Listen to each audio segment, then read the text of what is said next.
यार हमने कैसा प्रधानमंत्री चुन लिया, अजीबोगरीब बात करता है।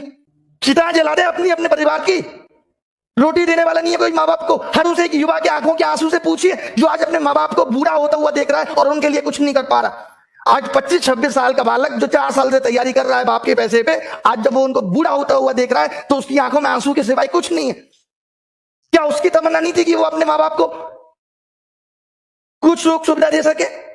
बताइए मोदी जी, आपसे पूछता है, युवा पूछता है, भारत नहीं पूछ रहा। अर्नब नहीं हूं मैं, इनकी फैमिलियां नहीं है, इनका परिवार नहीं है, बट हार नहीं मानेंगे। मोदी जी ये देश आपका है तो ये हमारा भी है, हमने भी इस मिट्टी में जन्म लिया है, हम भी इस मिट्टी से प्यार करते हैं, हमारे अंदर भी देशभक्ति है, हम भी आपके उन फैसलों का समर्थन करते हैं जो आपने ठीक किए। बट जहां आप गलत है तो बोलेगी प्रजा। देख लीजिए क्या कहा था, चाहे अब्दुल कलाम साहब हो, किसी विद्यार्थी की सबसे महत्वपूर्ण जरूरी विशेषताओं में से एक है प्रश्न पूछना। प्रश्न पूछने में कोई संकोच नहीं है। अगर मैं गलत हूं तो कलाम साहब भी गलत थे और इनको गलत कहने वाला कोई पैदा नहीं हुआ। राष्ट्रीय युवा दिवस, स्वामी विवेकानंद जी ने भी कहा था, उठो जागो और तब तक मत रुको जब तक लक्ष्य की प्राप्ति ना हो जाए। तो रुकने वाले हम भी नहीं हैं। इतना भ्रष्टाचार है, इतना भ्रष्टाचार है जिसकी कोई सीमा नहीं है। अरे करो, लिमिट में करो, 10% 15% करो। तुम्हारे भी भतीजे फूफे चाचा के लड़के हैं, हम कह रहे हैं उनको भी नौकरी दो, बट बाकी को कुछ फेयर करो हैं।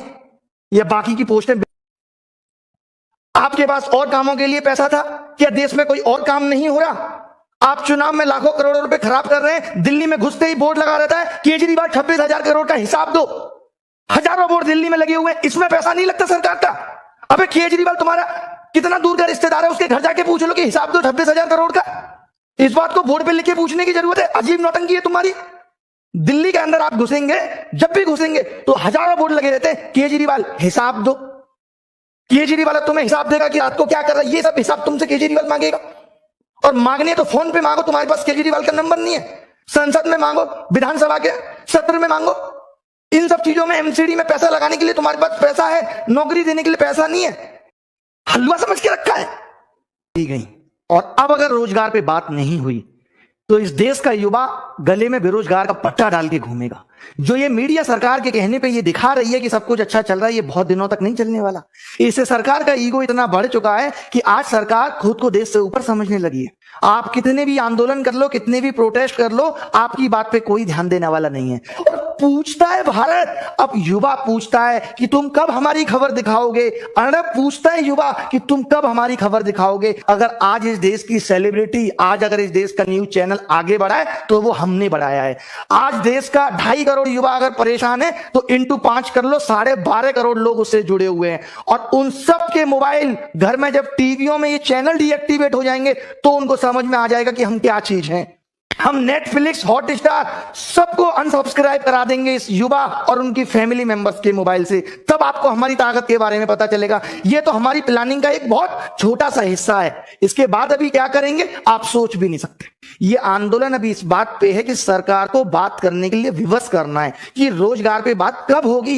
इस देश के अंदर शिक्षित होने के मायने खत्म हो गए। आप बताइए, बीटेक करके आदमी घूम रहा है, बीटेक के कोई मायने नहीं रहे, एमबीए करके बच्चा घूम रहा है। ये एसएससी या गवर्नमेंट जॉब में आपको मालूम है इतनी भीड़ क्यों आई? क्यों लोग सरकारी नौकरी के पीछे भाग रहे हैं? क्योंकि प्राइवेट में नौकरियां खत्म हो गई।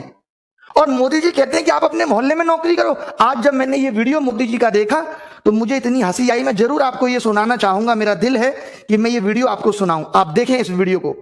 ये हमारे मोदी जी और ये हमारे प्रधानमंत्री की कितनी बेहतरीन सोच है जिसकी कोई हद नहीं। आवाज सुन लीजिए, ये देखिए। थोड़े थोड़े कारखाने लगे, हर गांव गली मोहल्ले में रोजगारी का अवसर पैदा हो और नौजवान अपने ही इलाके में रोजगार कमाए ताकि शाम को अपने माँ बाप के पास जाकर के बैठ सके, माँ बाप के साथ सुख दुख बांट सके, माँ बाप के साथ बैठ करके रूखी सूखी रोटी खा सके। ये हमें करना है। ये बताइए, ये मोदी जी को करना है कि माँ बाप के साथ बैठ के रूखी सूखी रोटी खा सके। एक बात बताओ, दिल्ली और गांव में क्या अंतर रह गया? अगर सब अपने घर के आसपास ही रोजगार करेंगे, क्या मायने हैं इस मतलब के? तब तो फिर सीमा पे भी कोई जवान नहीं जाएगा देश की सुरक्षा के लिए। तब मोदी जी अपना झोला लेके गुजरात से दिल्ली क्यों आ गए थे? ये भी माँ बाप की सेवा करते और वहीं रोटी खाते। आपके को मैं 2 ऑप्शन देता हूं कि अपने गांव के आसपास 8,000 की नौकरी करके रूखी सोखी खाना पसंद करोगे, 60,000 की नौकरी के लिए दिल्ली आओगे और 1 महीने में घर जाओगे और माँ बाप के लिए भी अच्छे वस्त्र लेके जाओगे। कौन सा ऑप्शन आप सुनोगे? कि अपने मोहल्ले में नौकरी ढूंढो। क्या नौकरी ढूंढो? मोहल्ले के सारे कुत्तों को पकड़ के और शहर छोड़ के आऊं? ये नौकरी ढूंढूं गांव में? बताइए क्या करूं? अजीब बात कर रहे हैं। प्राइवेट नौकरी खत्म हुई थी तो गवर्नमेंट जॉब में आए थे। बीटेक करके पता चला कोई 8,000 की नौकरी देने वाला नहीं है, क्योंकि देश में उतनी कंपनियां नहीं।